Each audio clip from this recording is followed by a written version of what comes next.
आ जाओ।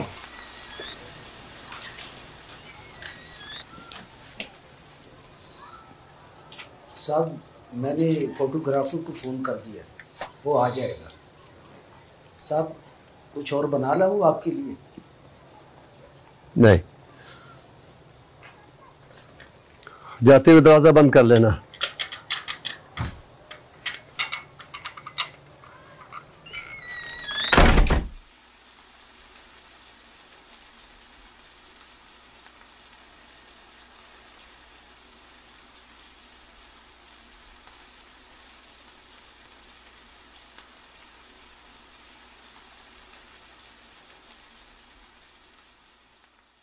जवाद, जवाद उठ जाए, सुबह के 11 हो गए। क्या 11 बज गए?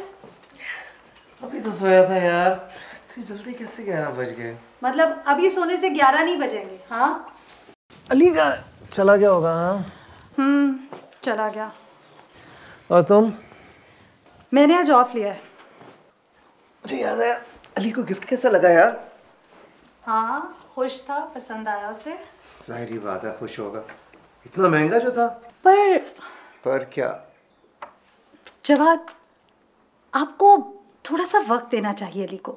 देखो मेरी बात सुनो, मैं जो कुछ भी कर रहा हूँ ना, वो अली के लिए कर रहा हूँ। मैं चाहता हूँ कि उसकी जो ख्वाहिश हो, जो ज़रूरत हो, चुटकी बजाते पूरी हो जाए। और तुम्हें पता है, पैसा मुर्शिद, पैसा हर ख्वाहिश पूरी करता है। जो मांगो, जो कहो, वो देता है। जवाद, अब ऐसा भी नहीं है कि हर मसले, हर परेशानी का हल पैसे ही है। अच्छा प्लीज, अब उस्तानी मत बनो। तुम्हें पता है, टीचर से शादी करने का ना सबसे बड़ा नुकसान ये होता है, वो हर एक को अपना शागिर्द समझती, हर वक्त उस्तानी बनी रहती। नाश्ता बनाऊं आपके लिए? नहीं, चाय पीऊंगा बस। अच्छी सी चाय बना दो। अब देखो ना, अगर हमारे पास पैसा होता तो तुम्हें चाय ना बनानी पड़ती, नौकर चाकर होते। मैं कहता चाय लेके आओ और वो चाय पेश कर देता, तुम्हारी भी बचत हो जाती। पर उस चाय में वो मजा ना होता जो मेरे हाथ की चाय में है। बिल्कुल सही कह रही हो, उसकी चाय मेरे ख्याल में थोड़ी सी ज्यादा मजेदार होती है ना। मैं आपके लिए चाय लाऊं या आप उस मजेदार चाय का इंतजार करेंगे? बनाओ भाई बनाओ, जल्दी करो, मुझे देर हो रही है।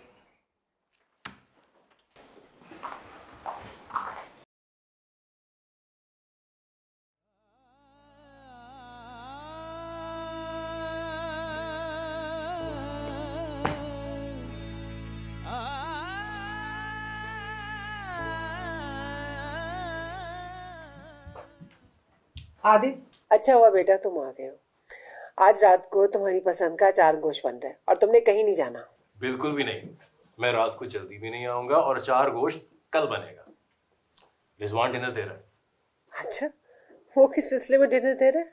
रिजवान के अब्बा ने उसे गाड़ी दिलवाई है। लो भाई, इतनी महंगी गाड़ी नहीं होगी जितना वो डिनर में पैसे खर्च कर देगा। अम्मा, आप भी ना वैसे कभी कभी अब्बा जैसी लगने लगती हैं। भाई, दूसरों के पैसे खर्च करने पर भी हमें एतराज है, कैसी बात है? 3 लोगों के लिए 4 गाड़ियां, वाह भाई। और यहाँ पे 15 लोगों के लिए। अब्बू आए ना, बैठे। बैठ जाओ बैठ जाओ बेटा, बैठ जाओ बैठ जाओ बैठ जाओ। मैं ले लूंगा मैं ले लूंगा मैं ले लूंगा। नहीं नहीं, आप इस वक्त खैरियत तो है ना? कभी आए नहीं ना इस वक्त। मैंने सोचा कि आज लंच एक साथ किया जाए। बहुत अच्छा किया आपने। अगर आदिल मियाँ चाहे तो हम रोज खाना साथ खा सकते हैं। मुझे तो कोई मसला नहीं है। हाँ, तुम्हें तो कोई मसला नहीं है, लेकिन मुझे है। मेरे बूढ़े कंधे अब थकने लगे। तो डॉक्टर को दिखा दें आप। हर मर्ज का इलाज डॉक्टर के करने का नहीं होता। कुछ मर्ज ऐसे होते हैं जिनका इलाज औलाद के करने का भी होता है। जब माँ बाप जवान होते हैं तो औलाद ऐश करती है, और जब माँ बाप बूढ़े होने लगते हैं तो ऐश न सही, आराम तो कर ले। क्यों आदिल मियां? अब्बा, आप मुझसे तवक्को ना रखिएगा कि मैं आपका ये खरीदो फरोख्त वाला कारोबार संभालूंगा। नो वे। अच्छा, 2 साल हो गए हैं, नौकरी तो क्या, मैंने किसी इंटरव्यू तक की बात नहीं सुनी। अब्बा, आपको लगता है कि नौकरी बहुत आराम से मिल जाती है?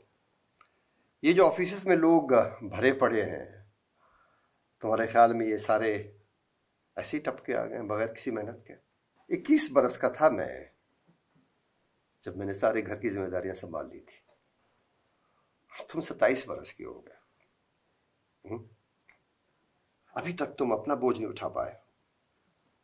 दूसरों की गाड़ियां गिनने के बजाय तुम इन्हें अपनी अचीवमेंट बताओ, अपनी अचीवमेंट गिनवाओ। वैसे आप मुझे एक बात बताएं, ये जो आपने सब कुछ कमाया है ये किसके लिए है? ये सब अब तक के लिए था, अब के लिए नहीं। अब की जिम्मेदारी तुम्हारी है। हमने तुम्हें जवान किया, जवान करके घोड़े पे बिठाया, हाथ में तलवार दी, मैदान में उतारा ताकि तुम मैदान मारो।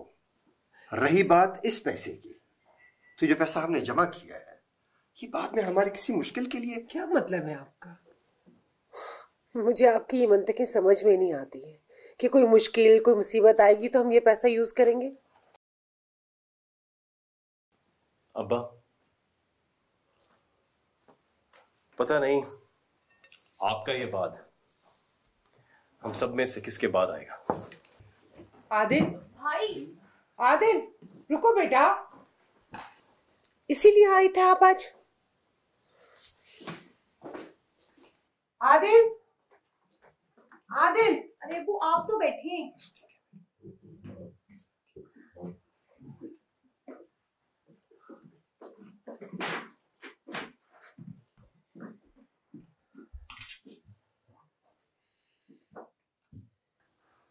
अम्मी अब्बा ऐसा क्या कह रहे थे? ठीक ही तो कह रहे थे, पूरा दिन भाई फिल्म्स देखती रहती है दोस्तों के साथ। अच्छा बस, तुम सबका बाप बनने की कोशिश मत करो, यही काफी है। तुम नहीं समझ सकते इस बात को।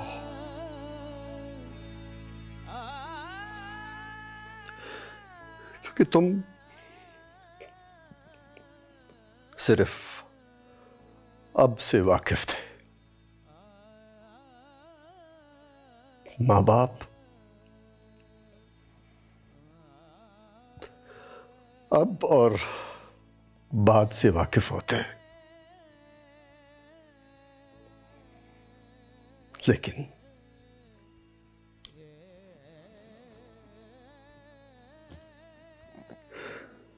लेकिन इस औलाद को बहुत बाद में पता चलता है। इस बात का उनको नहीं मालूम।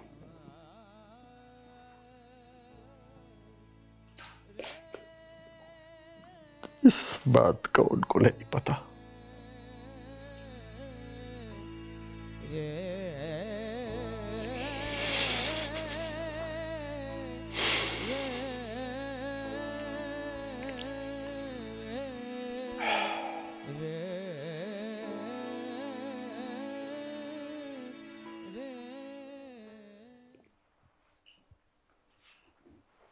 मामा, मम्मा, क्या हो गया है?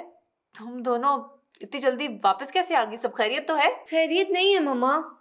खैरियत नहीं है? क्या हुआ? मम्मा वो राबिया। राबिया? राबिया को क्या हुआ?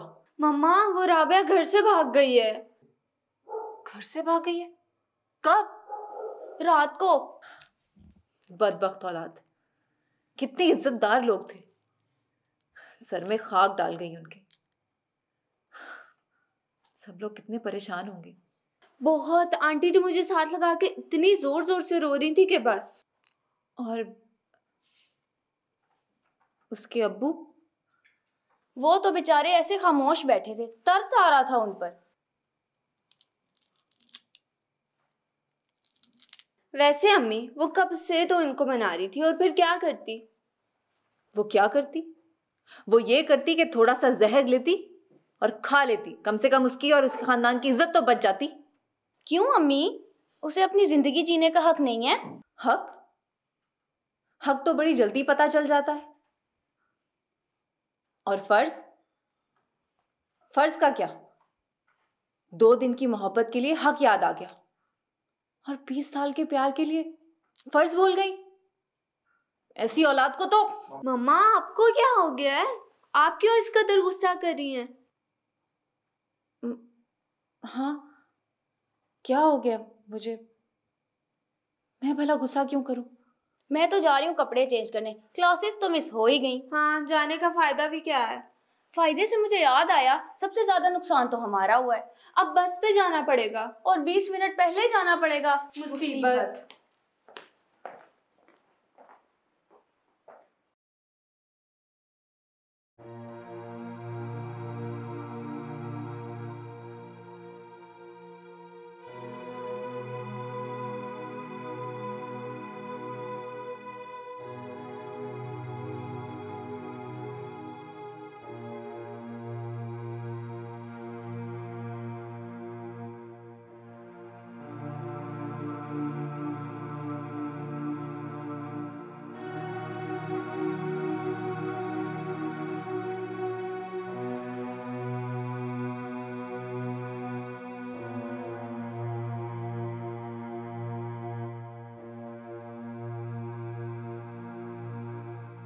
मामा लाओ मुझे फोन दो। हेलो,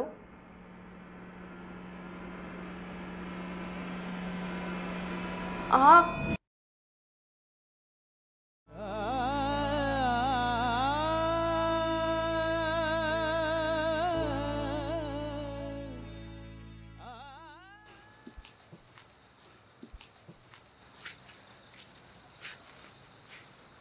आओ आओ आदिल।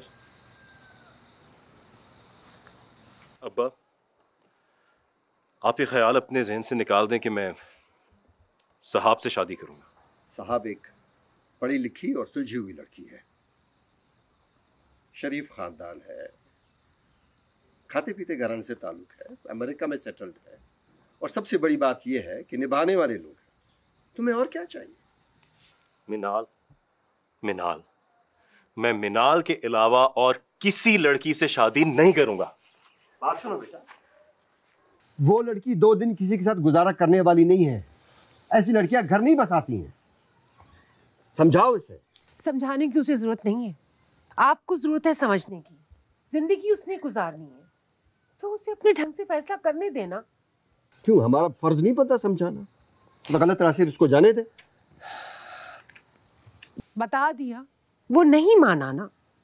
और वैसे भी आजकल के लड़के साहब जैसी सीधी सादी लड़कियों को पसंद नहीं करते, अपने साथ चलने वाली लड़कियों को पसंद करते हैं, क्योंकि उन्हें अपने दोस्तों के साथ मिलवाते हुए शर्म महसूस नहीं होती है।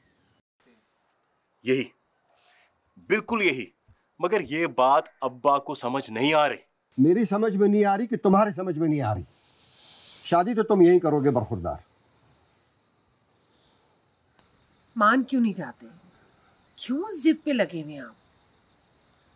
जिद बना रहे हैं ना, तो बनाए। मेरी भी जिद है बस। सारी जिंदगी तुम्हारे बाप ने अपनी मारी हलाल की है। इसे दूसरों की मारी हलाल करने का हुनर तुम सिखा रही हो? वाह, करने दो इसे शादी मनाल से। मेरी तरफ से इजाजत है, लेकिन सिर्फ इजाजत और कुछ भी नहीं। क्या मतलब है आपका? अपनी मारी हलाल करनी है ना, तो कमाए भी खुद, बांटे भी खुद। मैं क्यों अपने हलाल की कमाई इसकी शादी पे खर्च करूं, जिसका अंजाम मुझे साफ नजर आ रहा हो? क्या मैं उन लोगों को नहीं जानता? ठीक है, अब्बा बिल्कुल ठीक कह रहे हैं। मैं साहब से शादी कर लेता हूँ। क्या क्या कह रहे हो? अब्बा बिल्कुल ठीक कह रहे हैं, इसी में मेरा फायदा है, बल्कि बहुत बहुत बड़ा फायदा है। क्या फायदा है? मेरी जान छूट जाएगी इस घर से, इस माहौल से, और आप सबसे। आदिल, आदिल, अरे रुको तो। आदिल, चखो, मजे चखो, अब इसकी जान छोड़ दो। यही काम तुम क्यों नहीं कर लेते? बकवास करते हो, बकवास मत करो, अभी बताता हूँ साहब को। डराने के लिए किसी और को देखो, मोहब्बत करने वाले इंसान से डराते हो बेवकूफ। क्या कहा? बोस्तान छोड़ दे। बोस्तान, क्यों उसको हलाल कर रहा है? छोड़ दे इसको। वो ऐसी चीजें हलाल नहीं होती। हाँ, छोड़ दे इसको। ऐसा तू साहब को मिला कहाँ से? मैं ये बताता हूँ साहब। कंधा दो। दिला तो कंधा।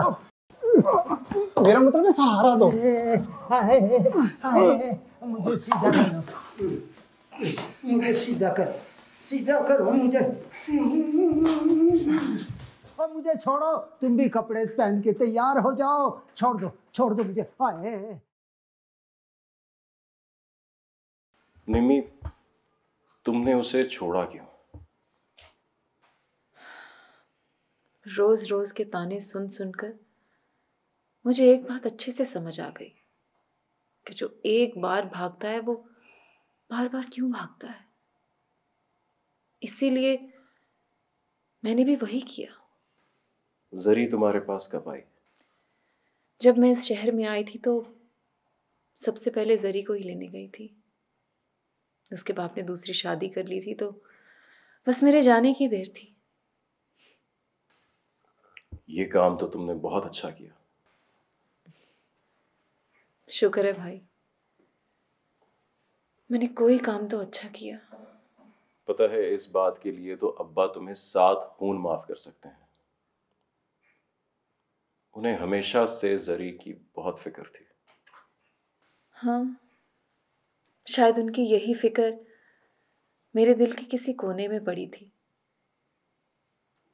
भाई, मुझे ऐसा लगता है जैसे मेरी सोच भी अब्बा के जैसी होती जा रही है। मुझे भी यही लगता है कि मैं बिल्कुल अब्बा जैसा हो गया हूं। पता है मैंने पाकिस्तान आने का फैसला कब किया? कब? जब मेरे बेटे ने मुझसे वही सवाल पूछा जो एक दिन मैंने अब्बा से पूछा था। और तुम जानती हो मैंने उससे क्या जवाब दिया? क्या?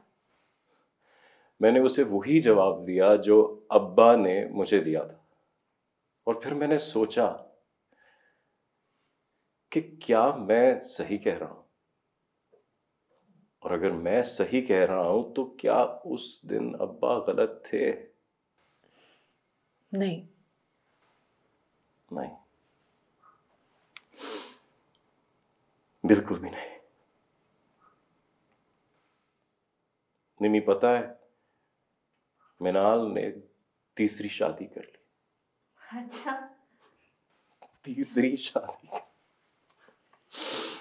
याद है, अब्बा यही कहते थे। निमी, जब कभी मेरे बच्चे मेरे साथ बहस करते हैं तो साहब मेरे साथ यूं बिल्कुल साथ खड़ी हो जाती है। और उस वक्त मैं सोचता हूं कि जब हम अब्बा से उलझते थे तो काश अगर हमारी अम्मा उनके साथ इसी तरह खड़ी हो जाती तो शायद हमारा घर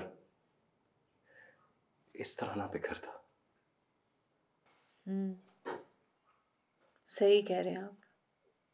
मुझे याद है जब अम्मी ने अब्बा से मेरी शादी की बात की थी, अब्बू का पॉइंट ऑफ व्यू बिल्कुल ठीक था। अगर उस वक्त मुझे जहेज के बजाय जरी के लिए कुर्बानी देने पर कन्विंस किया जाता तो बात बन भी सकती थी।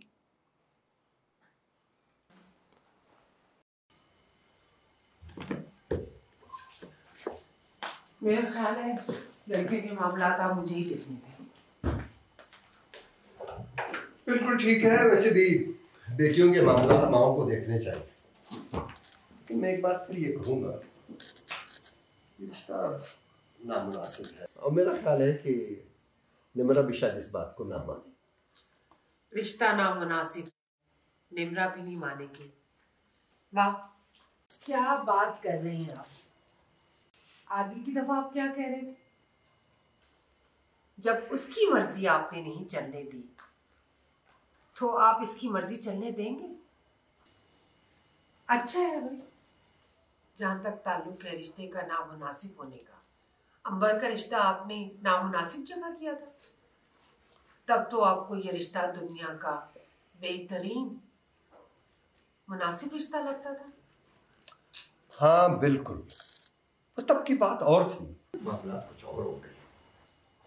पहली बात तो ये कि परवेज अंबर से बड़ा था तो निम्रा से तो काफी बड़ा हुआ ना, और दूसरी बात ये कि अंबर का मिजाज और निम्रा के मिजाज में बहुत बड़ा फर्क है। तीसरी बात ये कि परवेज ने दूसरी शादी कर ली है, अब वो बच्ची का बाप है।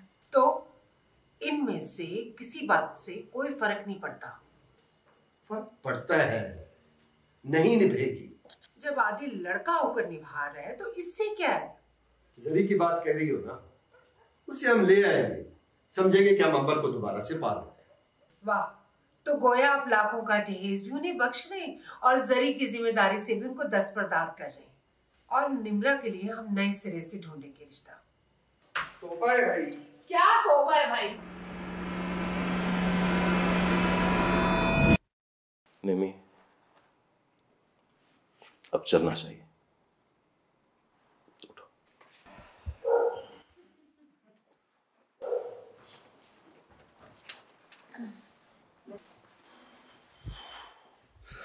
देर हो गई। जवाद, वो अली की बैंडेज चेंज करवानी है। तो आपके सिर्फ 10 मिनट लगेंगे। तुम देख रही हो मैं कितना बिजी हूँ, मेरे पास 5 मिनट नहीं है, तुम 10 मिनट मांग रही हो। टैक्सी ले लो। इतनी दूर से टैक्सी कैसे मंगवाऊं मैं?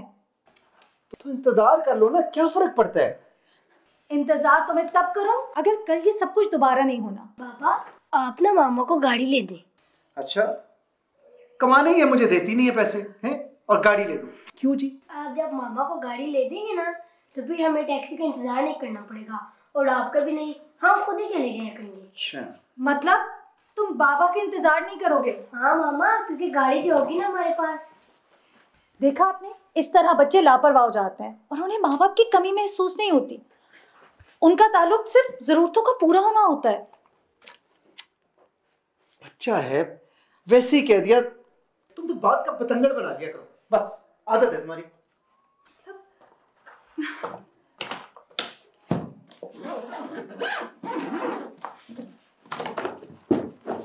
अच्छा, मैं आता हूँ।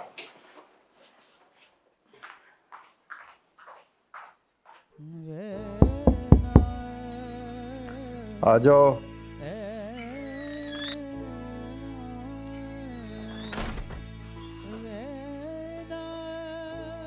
सब फोटोग्राफर से मेरी बात हो गई। नया लड़का है लेकिन है अच्छा, मेहनती है। अपने करीम साहब ने, उन्होंने उसके बारे में बताया था। साहब, टाइमिंग की पाबंदी का मैंने सख्ती से कह दिया उसे। फिर भी एक आध बार उसको कॉल कर लो। ये आजकल के नौजवान जरा लापरवाह होते हैं। जी बेहतर, मैं फोन कर लूंगा साहब। बाकी इंतजामात कैसे? बिल्कुल A1। सब शेफ ने है, एक बार उसे बताया था बस, उसने वैसे ही सब कुछ बनाया। अपना छोटी बिटिया है, उनकी डिश में काजू इतना ज्यादा, और आदिल साहब का अचारी गोश्त में मसाला तेज, और बेगम साहब के मीठे में मीठा कम और इलायची इतनी ज्यादा। और बड़ी बिटिया, उनके पुलाव में नली की हड्डी, और टीपू साहब, उनकी कढ़ाई में कच्ची अदरक इतनी ज्यादा। ठीक है साहब, मैं लाके आपको चखाता हूँ। शाबाश।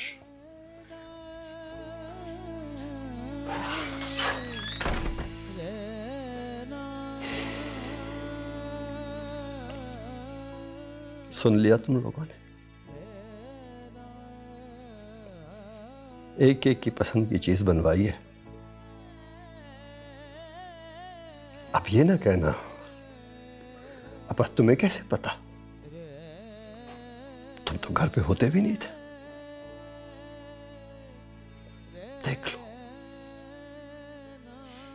देख लो मैं सब जानता था, बस तुम लोगों ने मुझे जानने की कोशिश नहीं की।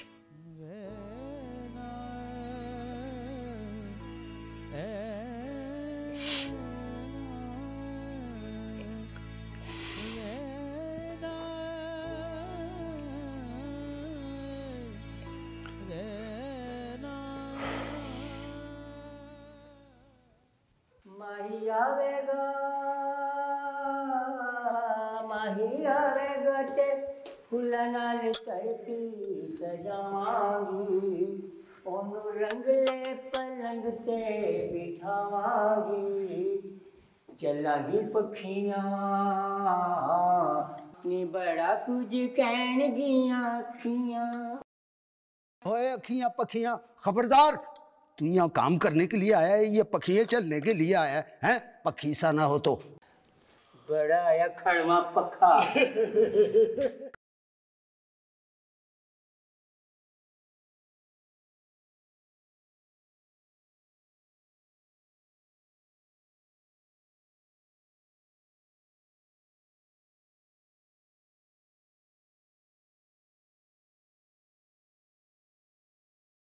अम्मा इतना प्यार करती थी आप टीपू से।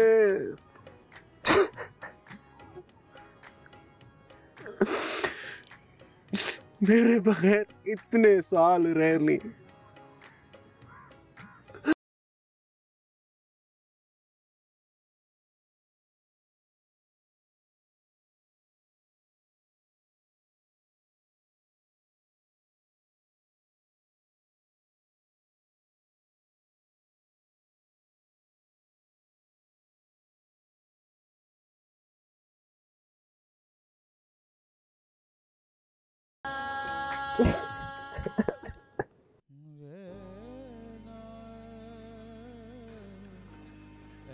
क्या समझ रहे थे तुम?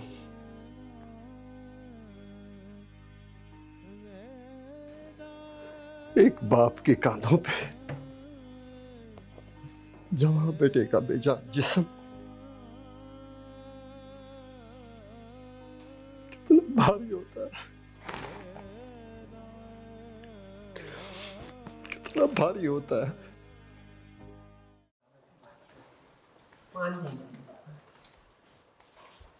आप भी सिर्फ के पके।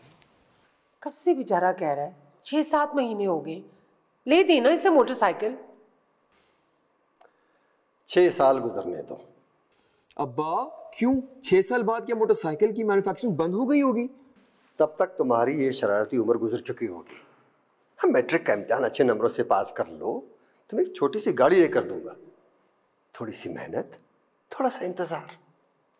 गाड़ी नहीं, बाइक चाहिए, और वो भी अभी। गाड़ी आपने जिस शर्त पे भी लेके देनी है ले दीजिएगा। और जहाँ तक शरारतों की बात है, मेरा बेटा बिल्कुल भी नहीं करता। अभी भी तो अपने दोस्तों के साथ स्कूल से मोटरसाइकिल पर आता जाता रहता है। कभी कोई शिकायत आई है, कभी कोई कंप्लेन आई है इसकी?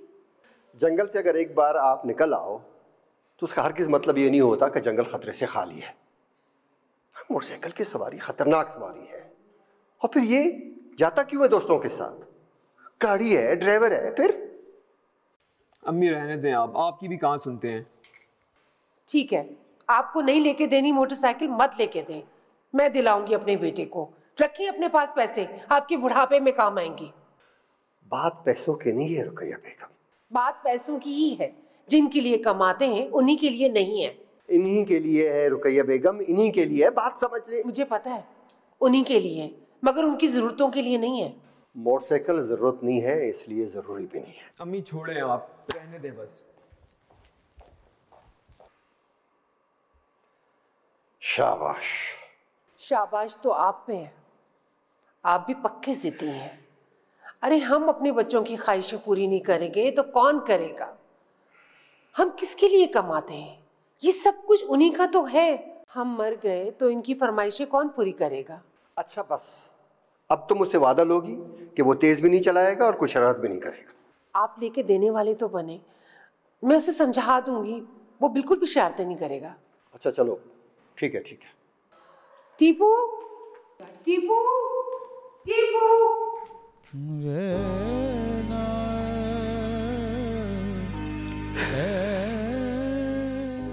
मगर तुम्हें क्या परवाह?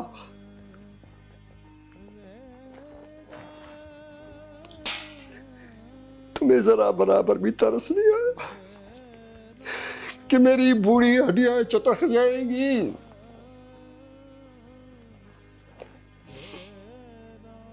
क्या समझ रहे थे तुम, हाँ?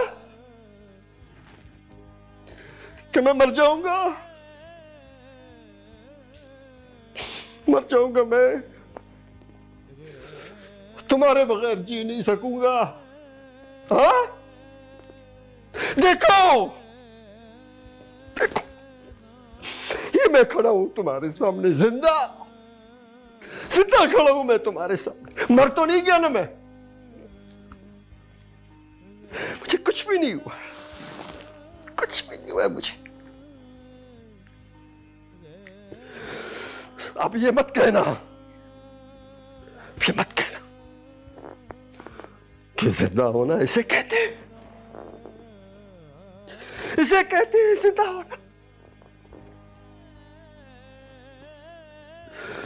इसे कहते हैं जिंदा होना।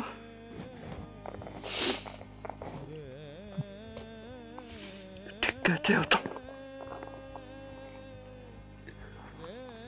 ठीक कहते हो तुम। मर तो मैं,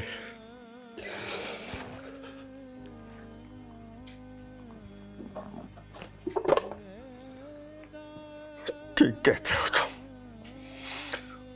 मर तो मैं उसी दिन गया था, मर तो मैं उसी दिन गया था। बस दफनाए जाने का इंतजार था, दफनाए जाने का इंतजार। मैं सिर्फ मुंतजर हूं आदिल आ जाए।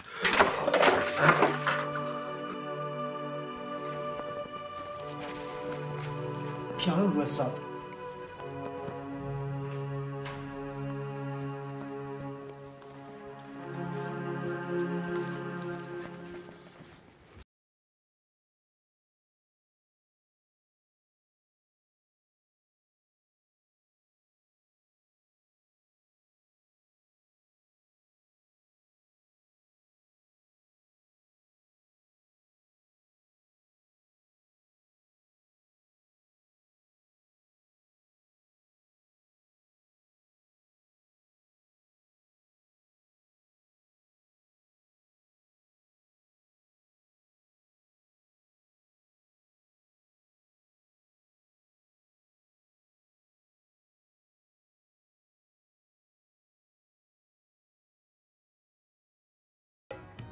हाँ,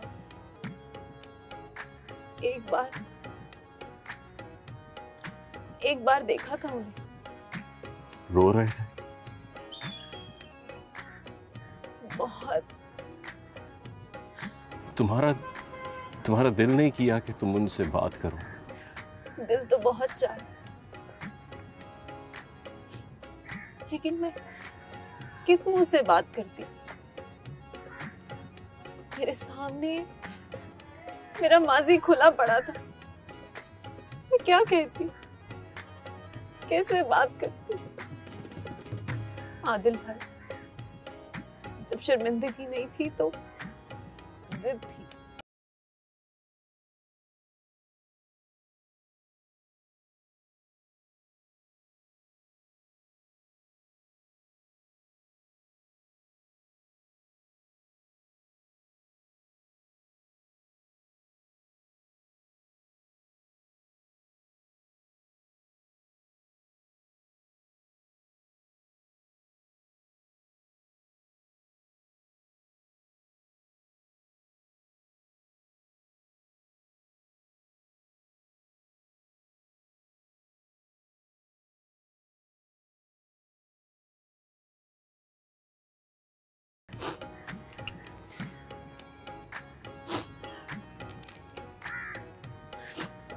वो भाभी और बच्चे कब मिलने आएंगे उनसे? मैंने उनसे घर आने को कहा था। कल हम सब इंशाल्लाह अब्बा के साथ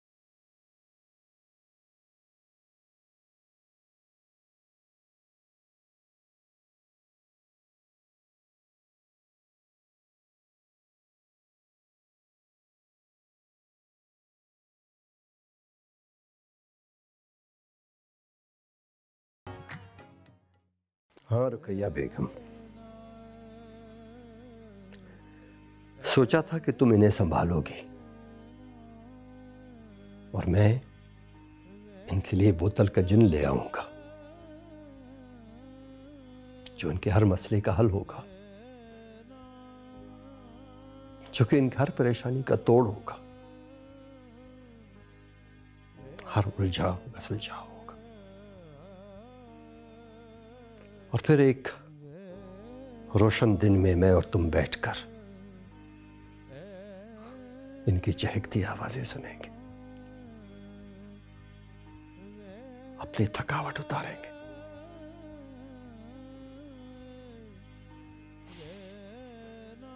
जिंदगी से भरपूर जिंदगी जिएंगे।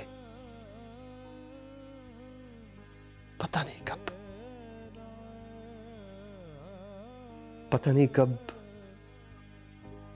जिंदगी की सीधी लकीर पल खाकर पलट गई, किधर से किधर को निकल गई।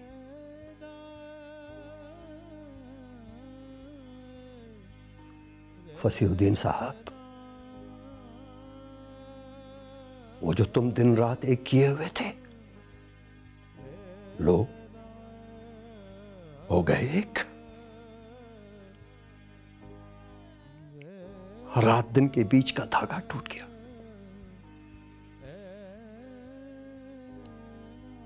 किधर से किधर को निकल गए। सुबह कहां से शुरू होती है और शाम कहां खत्म। रात किधर से आती है और दिन किधर को ले जाती है।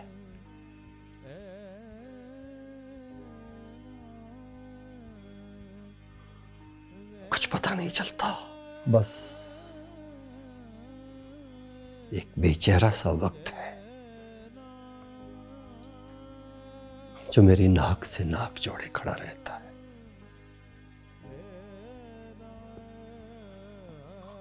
न खुद गुजरता है, न मुझे गुजरने देता है।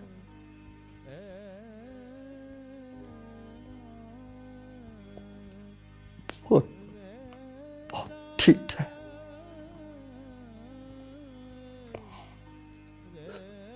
बहुत ठीक है।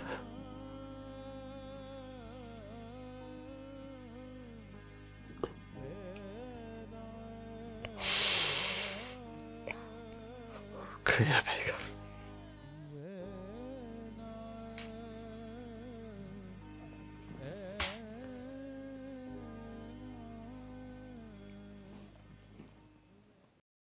रुकैया बेगम, तुम्हें समझाते समझाते उम्र गुजर गई कि इन्हें समझाओ, इन्हें समझाओ। और आपको भी समझाते समझाते मेरी उम्र गुजर गई।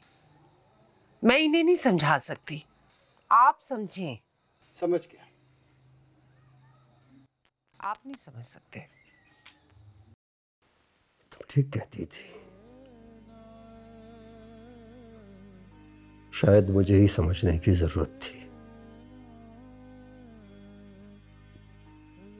शायद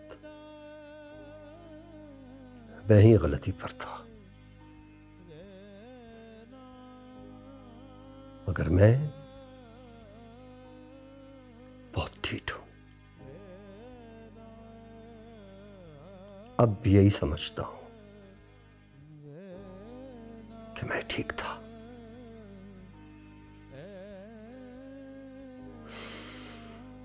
लेकिन कभी कभी ये सोचता हूं कि अगर मैं ठीक होता ठीक होता ना।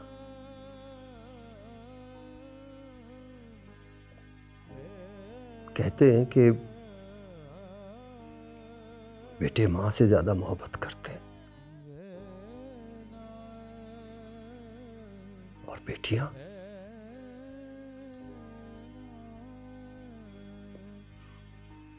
बाप से ज्यादा मोहब्बत करती।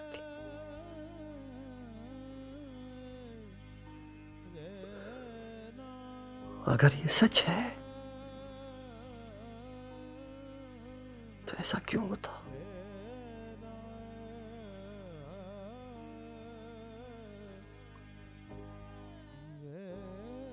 ये तुम दोनों ने मेरे साथ, अपने बाप के साथ ये क्या किया?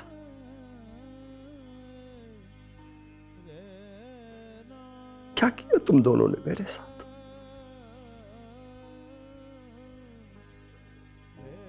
एक ने साथ छोड़ दिया,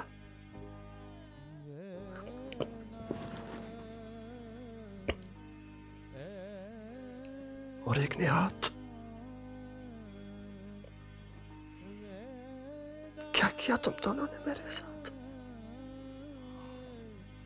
ये बाप के साथ।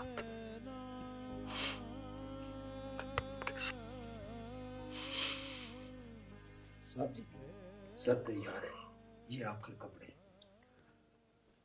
ठीक है।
साहब आ रहे हैं, चलो अपने अपने काम पे लग जाओ। अस्सलाम वालेकुम सर। ये हैं हमारे फोटोग्राफर जवाद साहब। वालेकुम सलाम। कैसे हो बापू? अल्हम्दुलिल्लाह साहब, बिल्कुल ठीक। आप खैरियत से हैं? मैं ठीक हूँ। अपने काम में महारत रखते हो? जी सर, बिल्कुल। आप देखेंगे? फिलहाल तो फोन देख ले। नहीं सर, इतनी ज़रूरी कॉल नहीं है, घर से है। वो मैंने मना भी किया था, लेकिन ठीक है। घर से है तो ज़रूरी होगा, सुन लो। सर वो दरअसल में ना बच्चे की पट्टी खुलनी थी आज, तो बैंडेज लगी हुई थी, अब उसी के लिए कॉल कर रहे होंगे। कोई इतनी ज़रूरी नहीं है सर, मैं देख लूँगा। हेलो यार, मना भी किया था कि बार बार मत कॉल करो, मैं काम पे हूँ। क्यों समझ नहीं आती तुम्हें? अच्छा, don't call me right now, okay? Don't be stupid.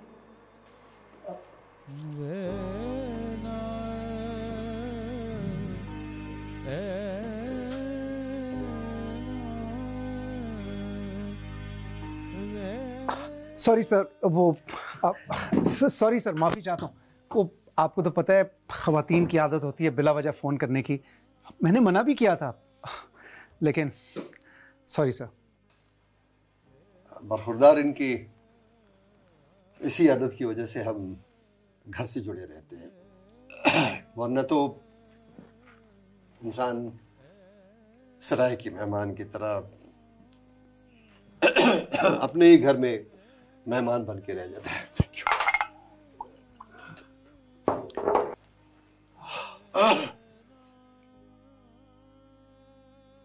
Sir घर और औलाद के लिए तो दिन रात एक किया हुआ मैंने। मशीन की तरह काम करता हूँ सर मैं। हाँ, इंसान को काम करना चाहिए, मेहनत करनी चाहिए, लेकिन मशीन की तरह नहीं, इंसानों की तरह। वरना तो घर वाले आपको मशीन समझने लगते हैं। जी।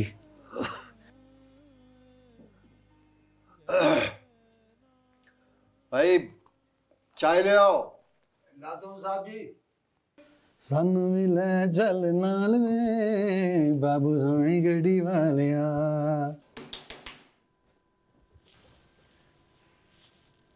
हाँ जी, चाय का कह रहे हैं साहब।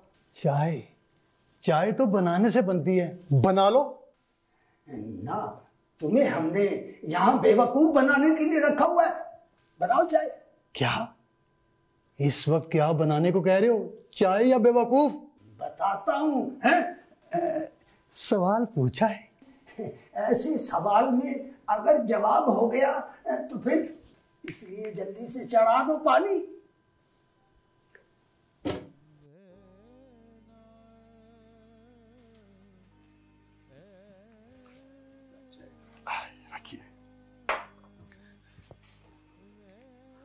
मस्तान थोड़ा सा पानी पिला दीजिए। थोड़ा सा मैंने कहा।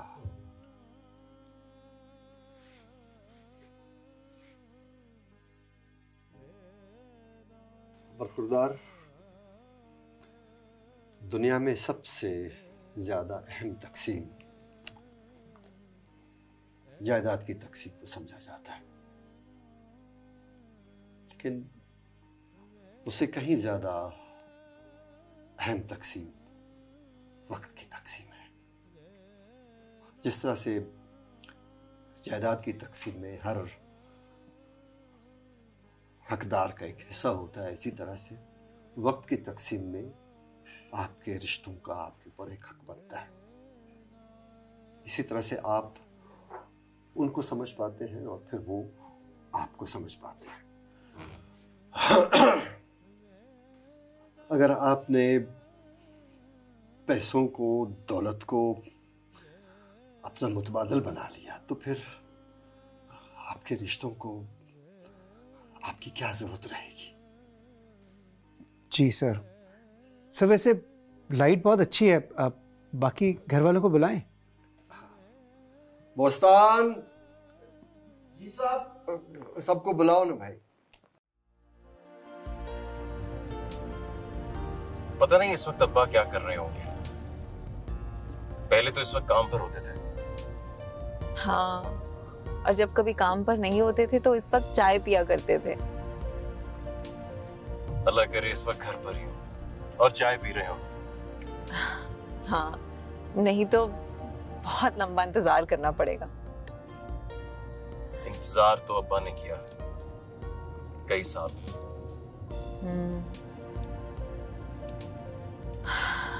आज इतने सालों का इंतजार खत्म हो जाएगा।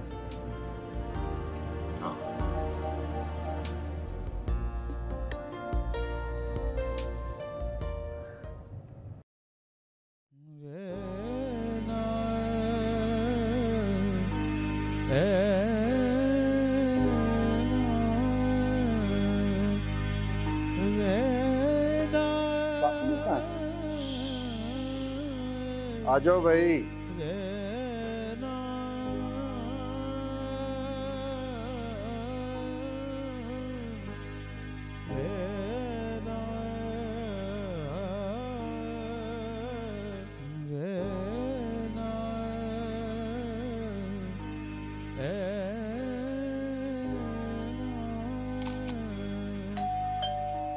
ऐन इस मौके पर कौन आ गया? जो ऐन मौके पे आता है वो खास नहीं, बहुत ही खास मेहमान होता है। बुलाओ भाई। साहब मैं देख कर आता हूँ।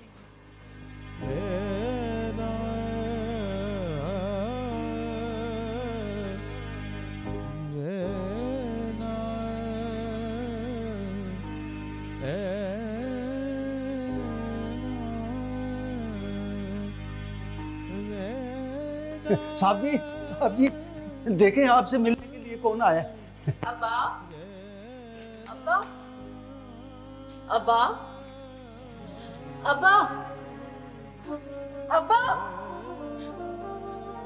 अब्बा, अब्बा बोल क्यों नहीं रहे? जिस तरह से जायदाद की तकसीम में हर हकदार का सब वक्त की तकसीम में आपके रिश्तों का फर्क होता है। इसी तरह से आप उनको समझ पाते हैं और फिर वो आपको समझ पाते हैं। हाँ। अच्छा।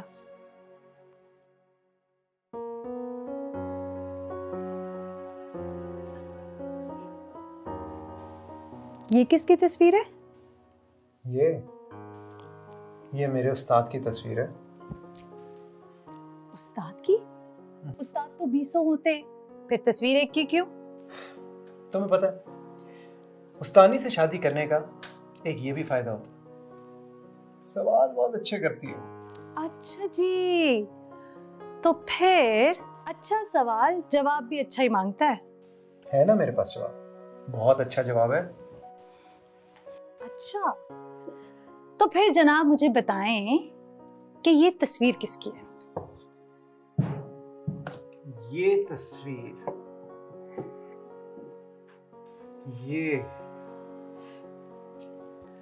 ये मेरे वो उस्ताद हैं जिन्होंने चंद लम्हों में मुझे सब कुछ सिखा दिया जो 20 सालों में मुझे 20 उस्ताद मिलकर भी ना सिखा सके। आज मैं बहुत खुश हूं। You know what? आज हम बाहर जाएंगे और खाना भी बाहर खाएंगे और आइसक्रीम भी खाएंगे। क्या ख्याल है?